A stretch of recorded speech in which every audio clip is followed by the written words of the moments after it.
If you could please make your way to your seats.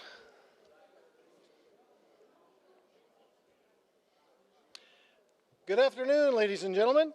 On behalf of the International Military Student Office, in association with the Command and General Staff College Foundation, Army University, and the Combined Arms Command, thank you for joining us today for our fourth of 5 Know Your World Cultural Engagement Series presentations for the class of 2026.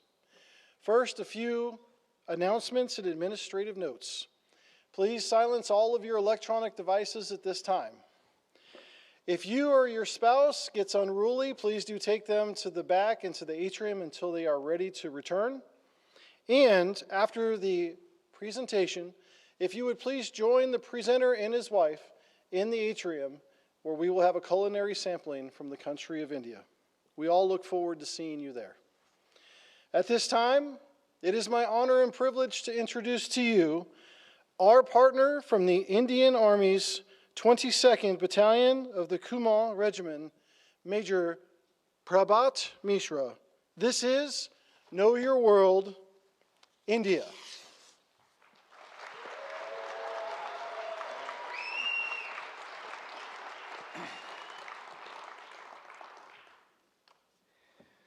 Good afternoon, ladies and gentlemen. I am Major Prabhat Mishra, raised in the splendid 17th Battalion, and now proudly serving in the Dauntless 22 Battalion of the Indian Army. It is truly my singular honor to introduce you to all India, that is Bharat. So when we say India, we refer to the modern republic. But when we say Bharat, we are talking about the civilizational identity that predates it.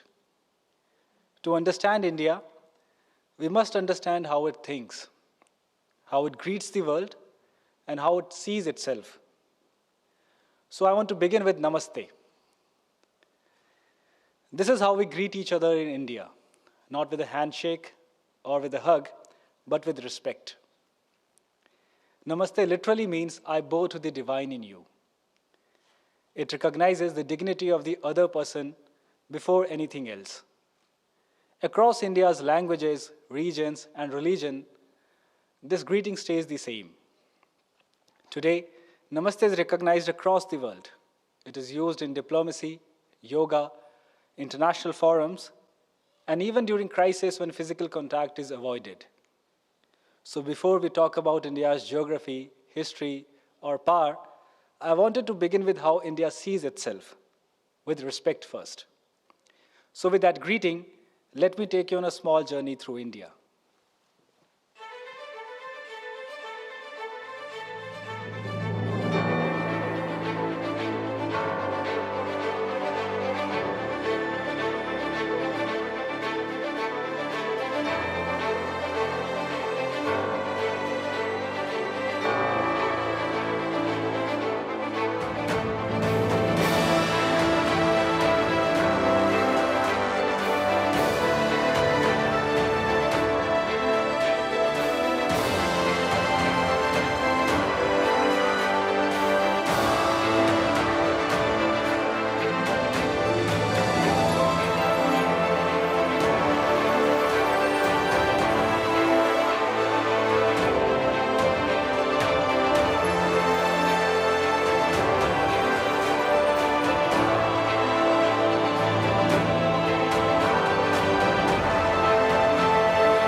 India is too complex to be understood through a single lens.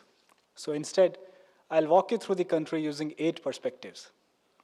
Geography anchors India, history shapes it, unity in diversity holds it together, governance manages scale. The economy drives aspiration, armed forces safeguard stability, global India reflects engagement, and soft power carries India beyond its borders. These are not separate stories, they reinforce each other. Let's first orient ourselves. Here is India, located in South Asia. Fun fact, India is the only country in the world to have an ocean named after it. Not a sea, an ocean, the Indian Ocean. And here, on the other side of the world, we are currently undergoing this presentation, more than 7,000 miles away. Another fun fact, most flights between the US and the India do pass over the North Pole. India is not large, it is wide. Despite its size, the entire country follows a single time zone. From the eastern borders to the western coasts, one clock. There is also a time difference of 11 and a half hours, which means that while we are having this presentation over here, my family back home is deep asleep. Continuing with India's vast geography, with 3.2 million square kilometer area, India is the seventh largest country in the world. India shares land and maritime borders with 9 neighboring countries: China, Pakistan, Bangladesh, Afghanistan, Nepal, Bhutan, Myanmar, Sri Lanka, and Maldives. India has a land frontier of approximately 9,400 miles. It also has a coastline of about 4,600 miles.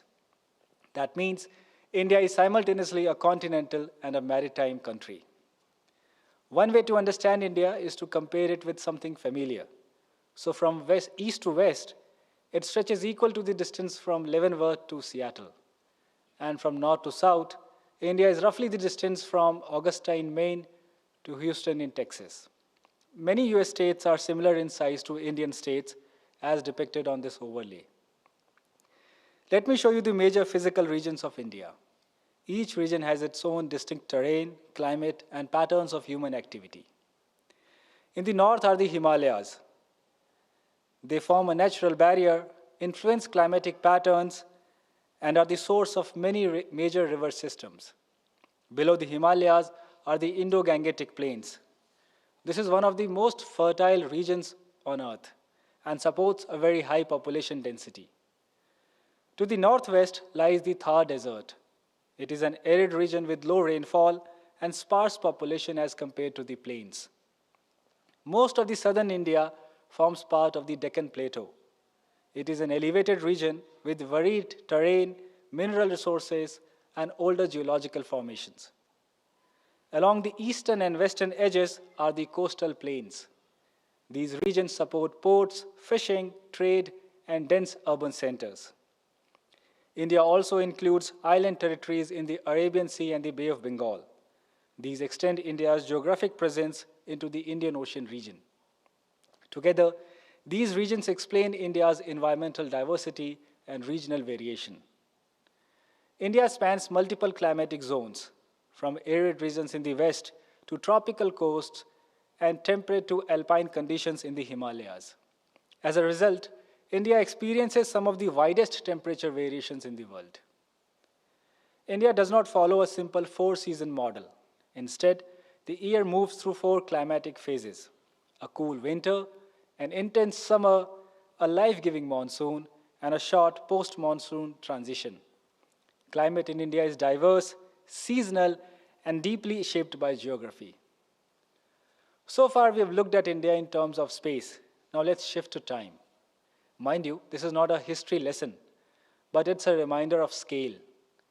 India's story does not begin with colonialism. It stretches back over 5,000 years ago.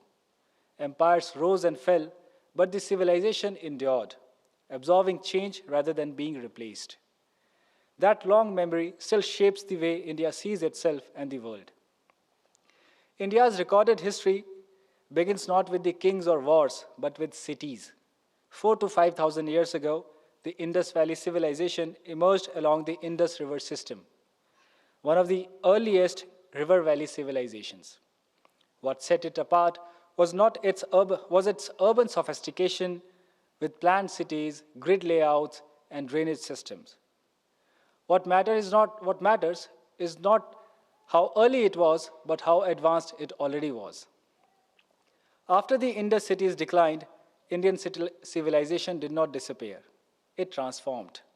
The Vedic period marked a shift from cities to ideas, shaping language, philosophy, and social organization. The Vedas emerged during this time period, along with the great epics of the Mahabharata and the Ramayana, stories that continue to shape values and imagination even today. Around the 6th century BC, Indian thought underwent a quiet but profound shift. Buddhism and Jainism emerged, challenging a society that had grown complex and ritualized. For the first time, liberation was defined not by birth but by conduct. These ideas traveled far beyond India, shaping much of Asia. For the first time, much of the subcontinent came under a single political authority. The Mauryan Empire marked India's first large centralized state, founded by the Chandragupta Maurya and guided by Chanakya's ideas on governance. Under Ashoka, the empire reached its height. Until now, India's story had been largely continental. The Cholas changed that. From southern India, they built a maritime power that controlled trade across the Bay of Bengal. Indian influence traveled outward through trade, ideas, and culture, which is why Indian-style temples appear as far away as Southeast Asia. By the late 12th century, the political landscape of North India changed significantly. In 1192, forces led by Muhammad Ghori defeated Prithviraj Chauhan. The arrival of Islamic rule marked not just a change of rulers, but the introduction of new political systems and cultural influences. But the Indian society did not disappear. It entered a long phase of interaction, adaptation, and synthesis, setting the stage for the Delhi Sultanate and the Mughal Empire. Until the late 15th century, India was connected to the world mainly through land routes and regional sea trade. That changed in 1498 when Vasco da Gama reached India by sea. For the first time, Europe gained access to India directly.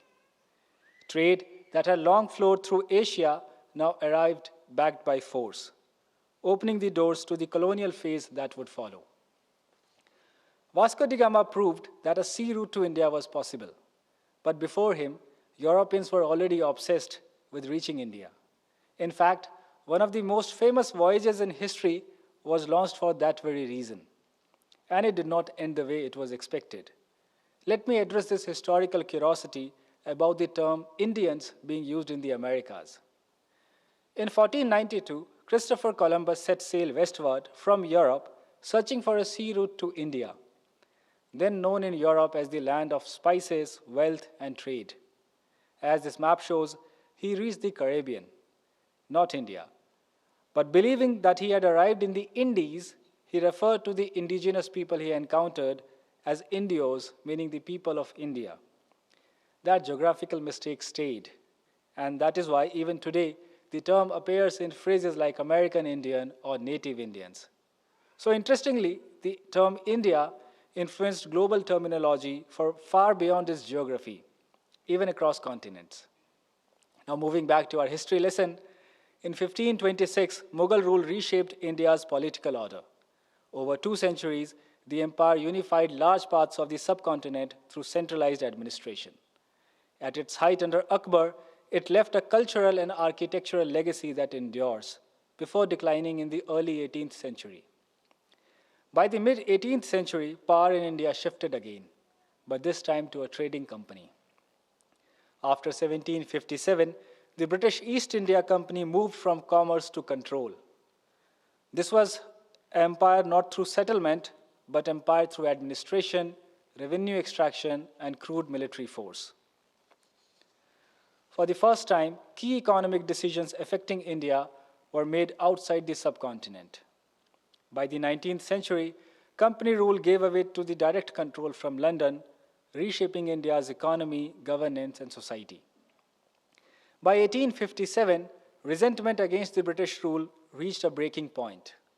What began as a mutiny among Indian soldiers quickly turned into a widespread revolt driven by the loss of sovereignty, culture, and control.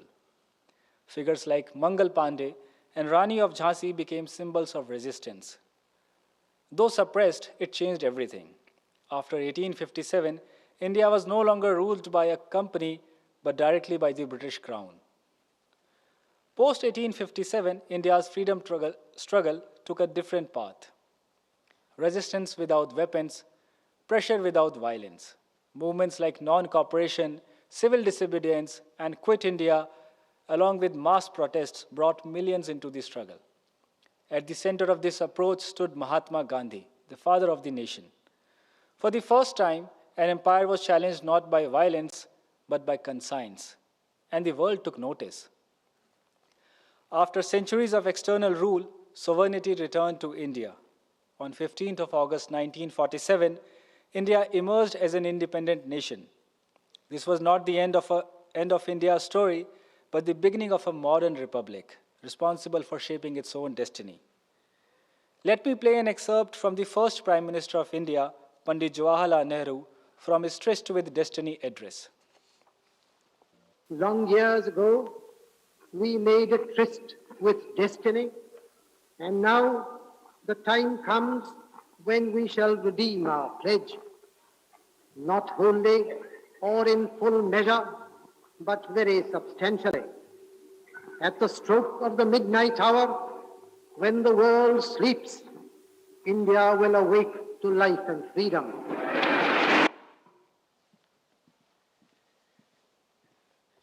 Freedom came with celebration and with pain. Partition, displacement, and loss unfolded alongside independence. In August 1947, British India was divided into two new nations, India and Pakistan. Borders drawn in haste triggered one of the largest migrations in history, accompanied by widespread violence and loss. Millions were displaced and countless lives were changed forever. This trauma explains the gravity with which independence is still remembered in India. So far, we've spoken about power, empires, and events. Now let's talk about people. Indian culture is not a single tradition. It is a way of life shaped over thousands of years through belief, habit, and everyday practice. From food and music to gestures of greeting and respect, meaning is carried in the ordinary. India is often described as unity in diversity. That phrase is not a slogan, it's a lived reality. The next video captures that moment better than words.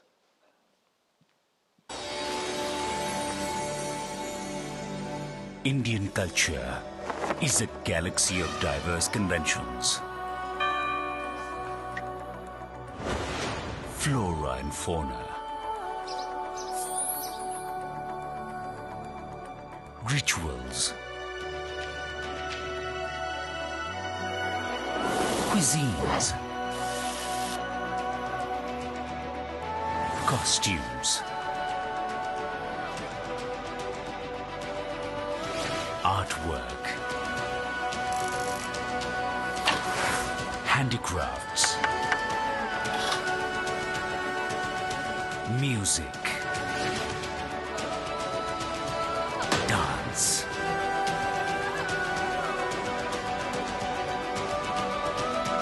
The magic of cinema. Festivals.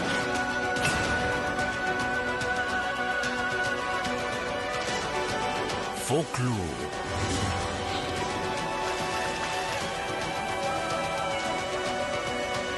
Indian culture, a celebration of diversity.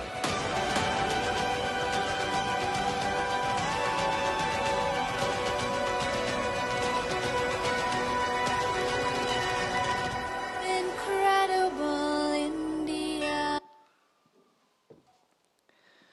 When people think of India, the first thing they often mention is population. India today is the world's most populous country with over 1.4 billion people. About 65% of the Indians are in the working age. That means India is still a young country, demographically speaking. Population in India is not evenly distributed. The Indo-Gangetic Plains are among the most densely populated regions on Earth. Geography, river systems, and agriculture have shaped this pattern over centuries. Religion is a major part of India's social fabric. Hinduism is practiced by about 80% of the population. Islam accounts for roughly 14%. Christianity, Sikhism, Buddhism, and Jainism together make up a small but significant share. Fun fact, India is the birthplace of 4 major world religions: Hinduism, Buddhism, Jainism, and Sikhism. These traditions emerged at different points in history but continue to coexist within the same civilizational space. In India, spirituality extends far beyond organized religion. Faith is lived, visible, and shared across traditions. India is home to one of the world's largest Muslim populations, ancient Christian communities, and some of the largest religious gatherings on earth.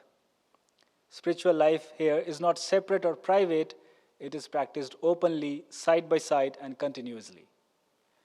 Despite its diversity, India does have a shared value of national identity. India's national flag reflects values rather than ethnicity or religion. Saffron represents courage and sacrifice. White stands for peace and truth.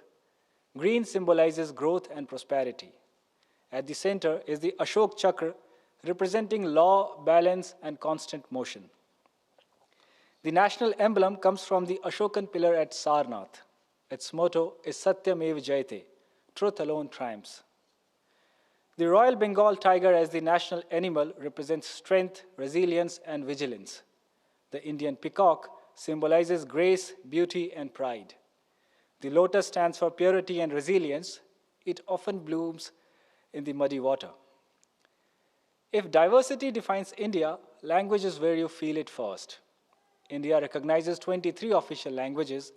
There are 122 major languages and more than 1,600 other languages and dialects still spoken every day.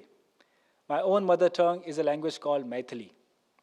Fun fact, despite this diversity, more than 265 million Indians can communicate in English to some degree. That's second only to United States. In India, festivals are not just religious gatherings. They are social occasions celebrated by families, neighborhoods, and often entire cities. Across the year, different communities celebrate in their own ways. Diwali lights homes and streets with a simple idea, light over darkness. Holi is the opposite, loud, colorful, and joyful chaos. For a matter of fact, more than 200 million Muslims in India have begun with the Holy Ramadan today. Different festivals, one shared rhythm of celebration. One of the strongest social institutions in India is the family. Traditionally, people in India live as joint families with multiple generations together under one roof. While urban life is changing this, extended family support remains strong. Respect for elders continues to shape daily life, rituals, and decisions. Marriage is often seen not just as a union of two individuals, but of two families. This emphasis on collective support has historically meant low divorce rates, though social norms are gradually evolving. India's diversity is visible in how people dress. Clothing here is shaped by region, climate, and culture, often revealing where someone comes from. From the sari, worn for centuries, to the sherwani associated with ceremony and celebration, attire in India is both everyday and symbolic. Jewelry isn't just fashion in India, it's tradition, inheritance, and security. Fun fact, the Indian women collectively hold about 24,000 tons of gold. That's more than the gold reserves of many nations. When people hear Indian food, they often think of curry. In reality, there is no single Indian curry. Indian cuisine is built on spices, not heat, which is used for aroma, balance, digestion, and preservation. Meals are usually a combination of many small dishes eaten together. From rice-based meals in the south to breads and the thalis in the north, Indian food is less about one flavor and more about variety, balance, and sharing. One distinctive feature of Indian cuisine is the scale of vegetarian food. Roughly one-third of India's population identifies as vegetarian. That makes India home to the largest vegetarian population in absolute numbers anywhere in the world. Sports in India reflect both legacy and scale. India's historic strength lies in field hockey, where it dominated the early Olympic era. Cricket in India is not just a sport, it's a shared national emotion. It cuts across language, region, caste, and class. In a country of immense diversity, cricket becomes a common language. Cricket became popular during British rule, but post-independence, India made it its own. Success on the cricket field became symbolic of national confidence. The Indian Premier League, currently valued just second to the American National Football League, has blended sport, business, and entertainment, making India the financial center of global cricket. In India, weddings can be rescheduled, meetings can be postponed, but an India-Pakistan match, that can stop the country. At the same time, India competes across almost every global sport. Indian sport today blends tradition, mass participation, and rising global competitiveness. India also has a long tradition of indigenous martial arts. Gatka from Punjab, Pahalwani wrestling from North India, Silambam from Tamil Nadu, and Kalripayattu from Kerala. These systems predate many modern combat sports and have shaped the physical training, discipline, and warrior culture across regions. India today is the world's largest democracy. More than 900 million citizens are eligible to vote. In the most recent general elections, hundreds of millions participated over multiple phases across mountains, deserts, islands, and megacities. Democracy in India is not symbolic, it is operational. India follows a multi-party system, elections are competitive, power changes hand peacefully, and political participation is intense. India follows a constitutional democratic system based on separation of powers. Governance is exercised through three pillars: legislative, executive, and judiciary. The legislature consists of the Lok Sabha, akin to the US House of Representatives, and the Rajya Sabha, akin to the Senate. The executive runs the government, and the judiciary ensures constitutional oversight. Civilian control over the institutions, including the military, is firmly established. In India, real executive authority rests with the Council of Ministers, led by the Prime Minister, who is the head of government and exercises executive power. India has an independent judiciary with the Supreme Court at the apex, high courts in the states, and district courts delivering justice at the grassroots. India is a federal system with strong central authority and significant state-level autonomy. It consists of 28 states and 8 union territories, each with its own language, culture, and political dynamics. New Delhi is the national capital. I come from Bihar, one of India's oldest continuously inhabited regions and an important center of India's history and politics. For scale, Rajasthan, India's largest state, is comparable in area to Montana, while Goa, the smallest, is similar to Rhode Island. Uttar Pradesh is India's most populous state with a population 6 times that of California. The city comparisons are based on the similarity of culture and vibe between the two nations. All of this diversity sits on top of a rapidly growing economy that is now shaping the global growth. India is now among the world's largest economies, 4th if measured by the overall size, and 3rd if measured by the purchasing power. Most importantly, it remains the fastest growing major economy and is slated to become the 3rd largest economic powerhouse by the end of this decade. India's economic story is not about sudden transformation, it is about steady expansion, diversification, and resilience. India's GDP structure is services-led. About 55% comes from the services such as IT and finance. Industry contributes around 27% and agriculture about 18%. This reflects India's rapid transition towards a knowledge-driven economy. Alongside this, India has been expanding its global trade partnerships. In recent times, we have advanced or concluded multiple free trade agreements. The message is clear. India is integrating more deeply into global supply chains while diversifying its economic partnerships. India maintains one of the largest professional armed forces in the world. The military is an all-volunteer force with strong ethos of service and discipline. India's armed forces are organized under civilian control with the President as Supreme Commander and the Ministry of Defense overseeing the Army, Navy, and Air Force, supported today by an integrated defense staff. Historically, over 1.7 million Indian soldiers participated in the 2 world wars, making it one of the largest volunteer forces of that era. Late General Bipin Rawat, India's first Chief of Defense Staff, was also a CGSC alumnus. What makes this movement especially meaningful is that General Rawat stood at this very podium 7 years back while being inducted into the International Hall of Fame, reflecting the long professional linkage between the Indian Army and this institution. Another interesting fact, in the NATO phonetic alphabet, the letter I is spoken as India. So every time a pilot or a soldier says India, they are unknowingly saying my country's name.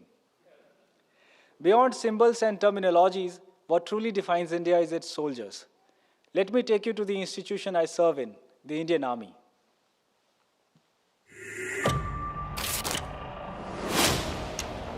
The world stands on the threshold of a new era.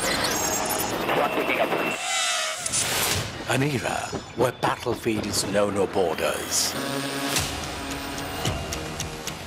And victory belongs not merely to the powerful, but to the prepared. 5, 4, 3, 2, 1, stand by!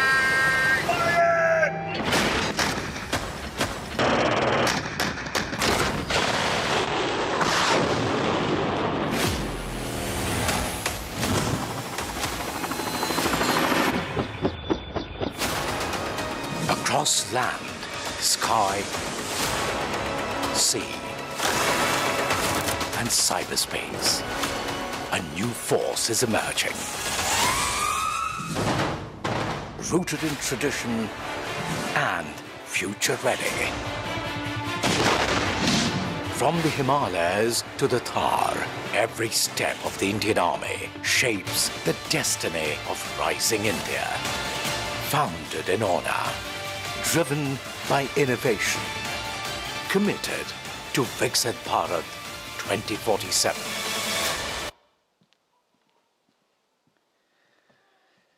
The Indian Army is one of the largest and most operational armies in the world. By manpower, the Indian Army ranks second globally. In terms of overall firepower, it consistently ranks among the top 5. What truly defines the Indian Army is not numbers, but the very versatility. We operate simultaneously in high altitude, mountains, deserts, dense jungles, and amphibious environment. The Indian Navy is the world's 5th largest navy. It operates 2 aircraft carriers and maintains a credible sea-based nuclear deterrent. Most importantly, it is a true blue water navy. That means India is not just defending its coast, but shaping the security across the Indian Ocean and beyond. The Indian Air Force is the 4th largest air force in the world, with a rapidly modernizing inventory. Its role goes well beyond air defense. It is central to deterrence, rapid response, and joint operations across the Indo-Pacific. From air superiority and precision strikes to strategic airlift and humanitarian assistance, the Indian Air Force operates across the full spectrum. Now, this is the part I love the most: India's journey to space. In its early years, India built rockets and satellites with extremely limited resources. Facilities were modest and technology was constrained. What India did have was a clarity of purpose, space as a tool for national development and not just prestige. Over time, this led to fully indigenous launch and satellite capabilities. By 2014, that journey produced NAVIC, India's own regional navigation system, ensuring assured positioning and timing without external dependence.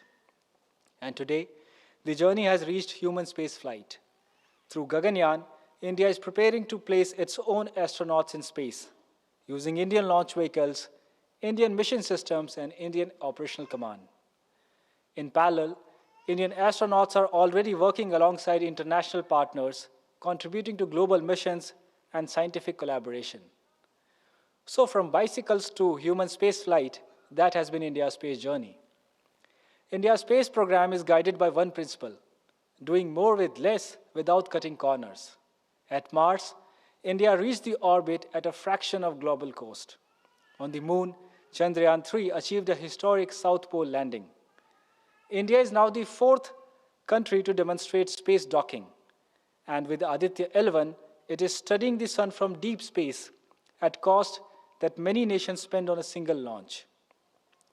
This is not frugality as constraint. This is frugality as a strategic competence.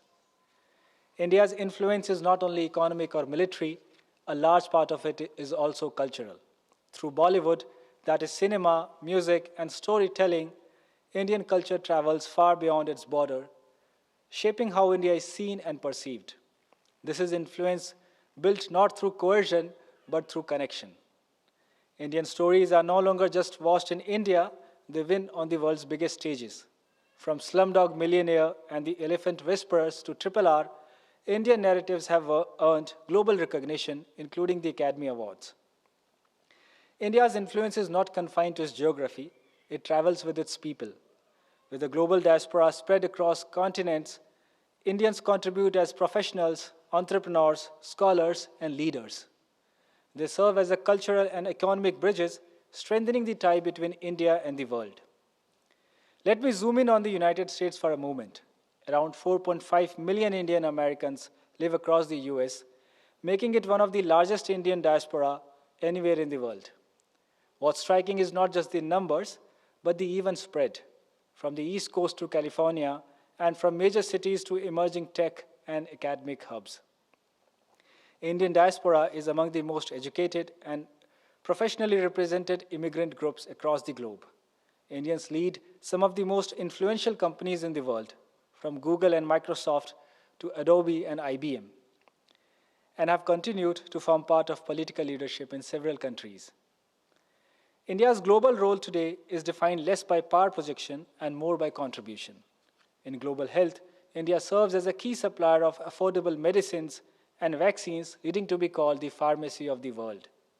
Through digital public infrastructure, India has shown how population-scale systems, identity, payment, and services can be delivered at low cost. In space, India increasingly treats capability as public good, sharing access and services rather than monopolizing them. On climate, India focuses on practical solutions, renewables, solar energy, and coalition building through initiatives like the International Solar Alliance.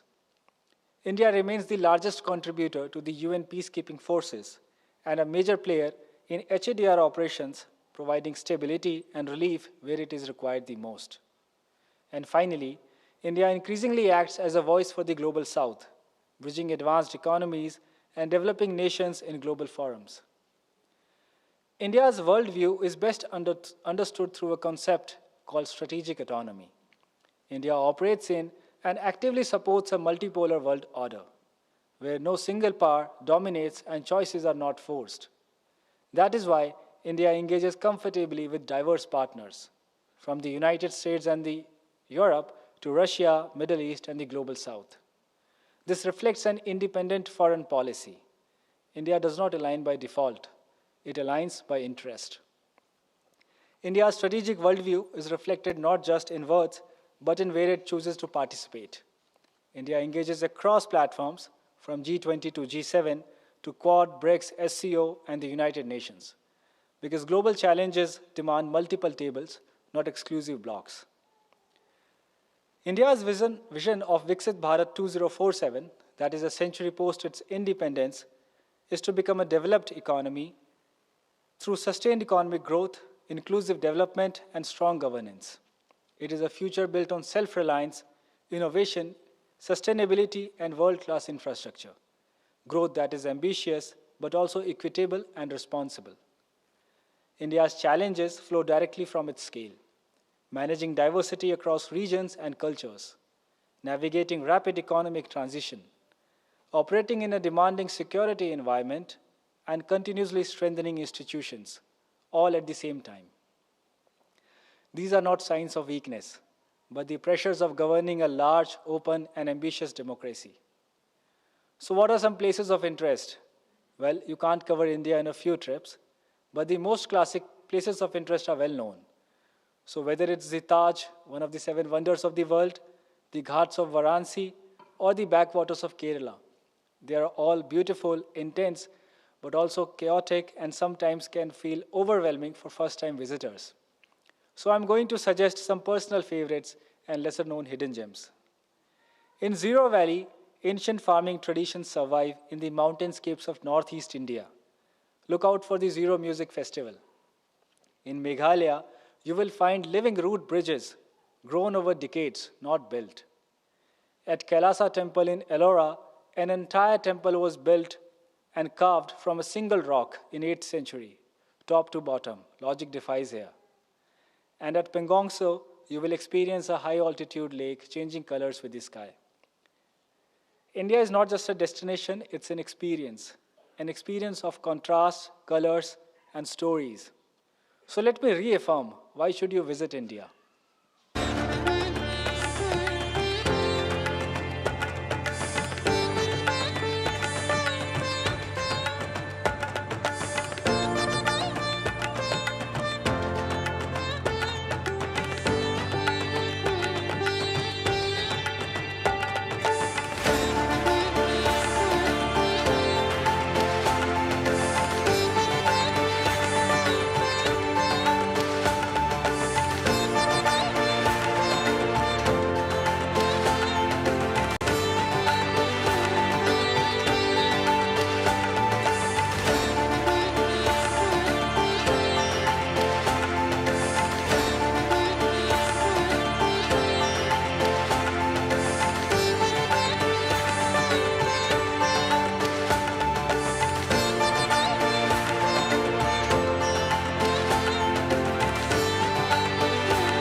So to conclude, India is scale and diversity on a global level.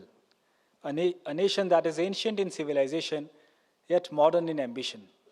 It is a major democracy, a growing economic and military power, and a contributor to global stability, security, science, and culture. Above all, India is a story of unity and diversity, one that continues to evolve. Ladies and gentlemen, thank you for your time. Thank you for allowing me to share India, that is Bharat. Thank you to the whole Know Your World team, my student ambassador, Major Kyle Higginbotham, my awesome staff group 6 Bravo, in fact, the whole team 6, my dear wife Akanksha and son Mivan, who have helped me make this event possible. I hope this presentation has not only informed you, but also sparked some curiosity. Please stay back and enjoy the food. For all my brothers who are beginning with the Holy Ramadan today, we do have some takeaway boxes. Please cherish the food after sunset. Jai Hind and thank you.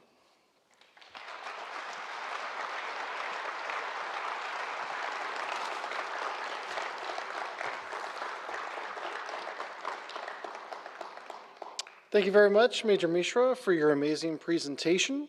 It was a pleasure to learn more about your country's history, culture, and significance on the global stage. Very well done. On behalf of the International Military Student Division and the entire Security Cooperation Enterprise, we thank you for letting us know more about our world through this experience today about India. For your exceptional effort, we present to you the coveted CGSC Foundation coin. Very well done.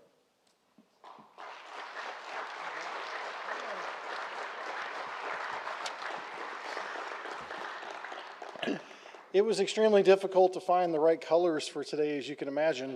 I think we were successful, and I did ask him to do a little bit of dancing. I was going to join him, but unfortunately we didn't have the time. So maybe in the atrium we'll be able to take care of that later.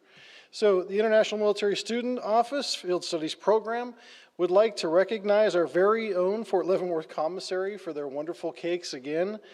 Swagat Indian Cuisine in Zona Rosa, if you haven't been there, it's one of our favorites.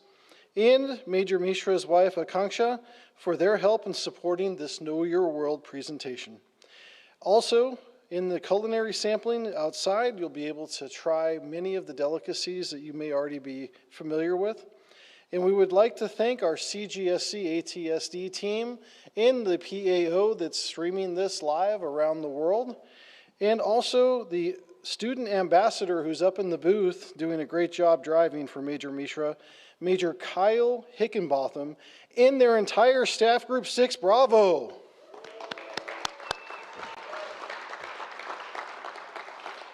Usually they sit together, that's weird. No. So, thank you so much for helping Major Prabhat get all of his information and his slides for the Know Your World presentation. It was an absolute success. We look forward to seeing you all for our final AY26 Know Your World Cultural Engagement Series for our esteemed colleague for the first time in CGSC from the wonderful nation of Cabo Verde. That will be on March 25th of this year. So without any further ado, we ask that you do please exit to the rear of the auditorium and enter into the atrium where you can all say thank you to the presenter and his wife and enjoy a culinary sampling. Have a very blessed rest of your day and namaste.